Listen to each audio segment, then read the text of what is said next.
안녕하세요. 이혼하거나 고쳐 살거나 지쌤입니다. 제가 남편분들을 상담하다 보면 자기 아내에 대해서 되게 모르는 남편분들이 많으세요. 내가 20년 동안, 30년 동안 애 낳고 한 입을 덮고 살았는데 아내에 대해서 내가 제일 잘한다. 이렇게 생각을 하시겠지만 바람나기 전 아내에 대해서는 잘 알지 몰라도 바람난 후에 아내에 대해서는 잘 모르는 분들이 많더라는 겁니다. 여자가 바람이 나면요, 물론 남자도 마찬가지이겠지만 아주 질적으로 변화합니다. 그래서 저는 항상 남편분들한테 내가 알던 그 아내는 죽었다. 내가 30년 동안 애 낳고 같이 살면서 사랑하던 그 아내는 죽었다고 생각하셔야 된다. 이제 다시 태어난 아내는 상간남의 여자고 내가 알던 그 여자와는 완전히 다른 존재다. 이렇게 말씀을 드립니다. 근데 이제 남편분들이 아직도 내 아내, 우리 애들 엄마라고 생각하고 믿으니까 자꾸 아내에게 뒤통수를 맞게 되고 배신감을 느끼게 되는 거죠. 바람난 아내는 남편을 이용할 대상으로 봅니다. 그래서 내가 이 남자를 어떻게 조종해서 내가 원하는 것을 이끌어낼까? 내가 이 남자를 어떻게 속여먹을까? 이 생각밖에 없기 때문에 남편분만 진정성 있게 아내를 대하면 결국은 계속 뒤통수 맞고 배신당하고 결국은 이혼으로 치닫게 되는 경우가 많다는 거죠. 그래서 이렇게 아내를 믿는 남편분들이 하시는 말씀이 있어요. 그게 이제 아내에 대한 착각인데 그걸 세 가지를 제가 말씀드리려고 합니다. 첫 번째는 그래도 우리 와이프가 나를 좀 무서워해요 라는 건데요. 이 말씀 굉장히 많이 하시거든요. 남편을 무서워하는 여자들은 바람을 피우지 않습니다. 아니, 남편을 무서워하는 여자가 새벽 2시까지 3시까지 술 마시고 딴 남자랑 모텔 다니고 그럴 수가 없거든요. 남편을 무서워하지 않기 때문에, 남편을 무시하기 때문에 저러고 다니면서 바람을 피운 것입니다. 그래서 이 여자가 날 좀 무서워하니까 내가 이 정도 협박했으면 알아먹었겠지, 이런 생각을 하시면 안 되고, 물론 내가 윽박질렀을 때 와이프가 눈 깔고 미안해 잘못했어 라고 할 수는 있겠지만 그거는 그냥 그 순간을 모면하기 위한 것이지 남편을 진짜 무서워해서 그런 건 아니라는 거죠. 바람난 여자들이 무서워하는 거는 딱 한 가지입니다. 상간남에게 버림받는 것이 무서운 거예요. 그래서 내 남편이 이 상간남을 괴롭혀서 어떻게 해서 이 남자가 나를 버리면 어떡하나, 날 떠나면 어떡하지, 이게 무서운 거지 남편 자체가 무서운 거는 아니라는 겁니다. 그리고 두 번째는 그래도 반성이나 후회를 좀 하는 것 같아요 하는 말씀을 또 많이 하십니다. 남편이 막 다그치고 윽박지르고 막 잘해보자고 회유도 하고 이럴 때 아내가 닭똥 같은 눈물을 뚝뚝 흘리죠. 그러면 이제 남편분이 좀 마음이 풀리면서 그래도 이 여자가 미안한 마음은 좀 있나 보다, 이 여자가 좀 후회하고 있는 것 같다, 이렇게 생각을 해서 남편분 마음도 이렇게 사르르 녹아버리는 거예요. 그래서 막 같이 부둥켜 안고 일로 와봐, 내가 안아줄게, 안아주면서 멋있는 척을 막 해. 앞으로는 잘할 거지? 나도 노력할게. 응? 뭐 이렇게 하면서 이렇게 유야무야 넘어가게 됩니다. 그리고 이제 분위기가 좋으면 섹스까지 하게 되는 거예요. 근데 제가 이제 섹스가 아무 의미가 없다, 바람난 와이프가 한번 대주는 것 뿐이다, 이렇게까지 얘기를 많이 했는데요. 이 눈물도 똑같습니다. 이 눈물의 의미는 남편에게 내가 너무 미안하다, 내가 너무 큰 죄를 지었다 하는 속죄의 눈물이 전혀 아니고요. 씨발 좆됐다, 나는 앞으로 어떻게 살지, 이혼도 못할 것 같고 나는 가진 것도 없는데 이러지도 못하고 저러지도 못하고 내 자신이 너무 불쌍하다, 나는 왜 사랑하는 남자랑 함께 하지 못하는 걸까, 나는 왜 이런 남자랑 결혼을 했을까, 막 이런 후회와 한탄, 자기 연민의 눈물이지 절대 남편에게 미안해서 후회해서 흘리는 눈물은 아니라는 거죠. 세 번째는 그래도 애들은 끔찍하게 생각한다 라는 착각인데요. 많은 분들이 이렇게 착각을 하세요. 그래도 우리 와이프가 애들은 정말 끔찍하게 생각하거든요.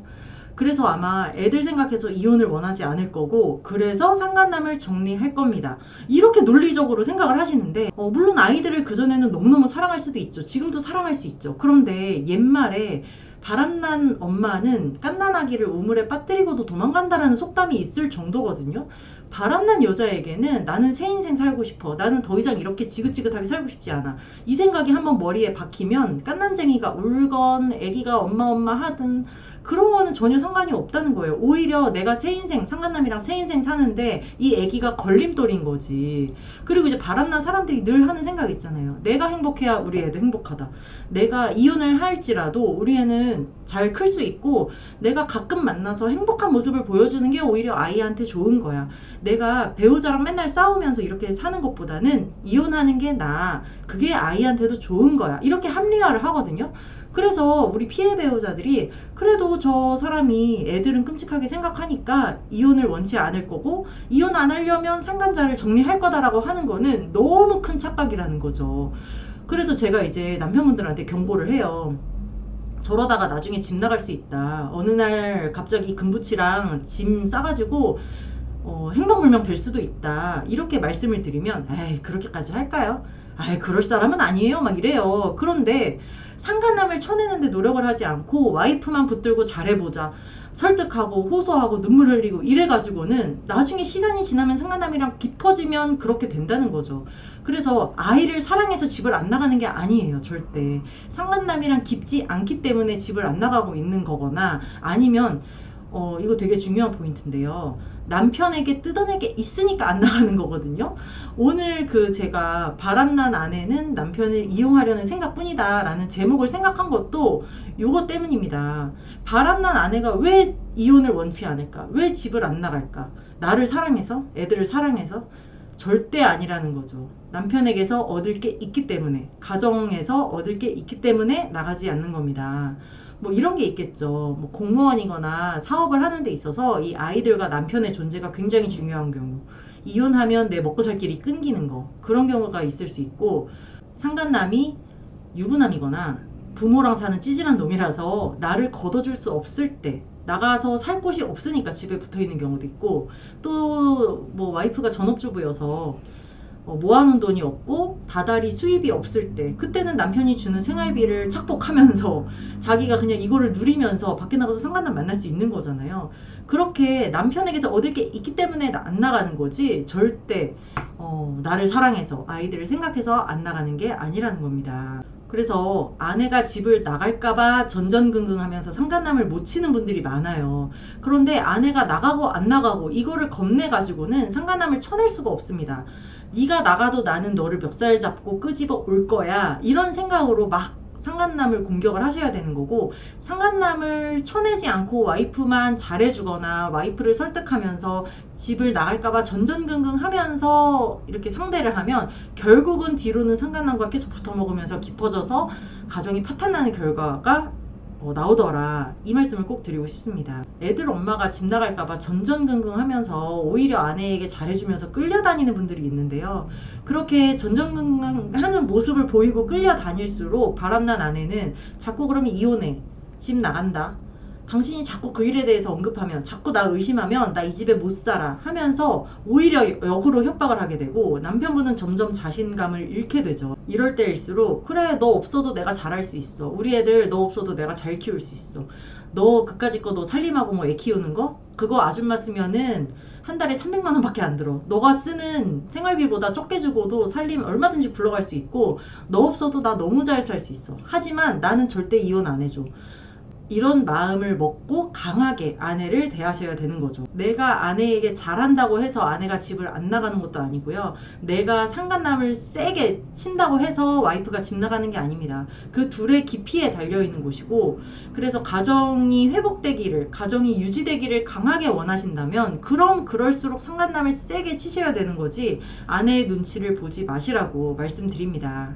그러면 이제 이렇게 물으세요. 그러면 상간남이랑 아내랑 헤어졌는지를 내가 어떻게 알 수가 있냐? 와이프는 정리했다, 헤어졌다 하는데 내가 와이프를 뭐 24시간 감시할 수 있는 것도 아니고, 여전히 폰은 닫혀 있고 외출하면은 전화를 받기는 하는데 누구 만나는지도 이제 더 이상 내가 캐내면 와이프가 승질내니까 관리가 지금 도저히 안 되는 것 같다, 헤어졌는지 어떻게 알 수 있냐, 이렇게 말씀을 하시는데, 절대 와이프의 입을 가지고는 알 수가 없죠. 나 상간남이랑 정리한 지 오래됐어, 의심하지 마, 이 말로는 절대 알 수가 없고요. 증거로 아시거나 또는 와이프의 감정선을 따라가면서 이제 파악할 수가 있겠죠. 예를 들어 이런 겁니다. 상간남이랑 와이프랑 헤어지면 저는 불륜도 사랑이라고 누누이 말씀을 드렸잖아요. 사랑하는 남자랑 헤어졌어, 실연을 당했어. 그러면 사람이 어떻겠어요? 맨날 눈물 흘리고 슬픈 영화 보고 밥도 안 먹고 풀 죽어가지고 막 잠자리도 막 뒤척이고 이렇게 되잖아요. 그 상간남에게 차였다는 그런 그 행태를 보일 때, 그때서야 아 얘가 진짜 차였나 보다, 얘가 뭔가 심경의 변화가 있구나, 이렇게 느낄 뿐이지, 와이프가 헤어졌어, 헤어진 지가 언젠데 언제까지 날 의심할 거야, 이 말만 가지고는 알 수가 없다는 거죠. 그래서 상간남에게 버림받고 한 6개월에서 1년 정도가 지나야 제정신으로 돌아온다고 하잖아요. 상간남에게 중독됐던 아내의 뇌에서 도파민이 빠지면서 서서히 정상인으로 돌아오는 겁니다. 그래서 이 정상인으로 돌아오는 6개월에서 1년 사이에 요거를 또 못 견디셔가지고 아내의 뒷공무니를 쫓아다니고 아내를 추궁하고 막 이래서 오히려 사이가 멀어지는 경우도 있거든요. 그래서 이 여자가 저 남자랑 헤어진 것 같다, 상간남에게 차인 것 같다, 요 생각이 드신다면 아내를 그냥 좀 내버려 두시는 지혜도 필요합니다. 내버려 두면서 애를 좀 잘 챙기시면 돼요.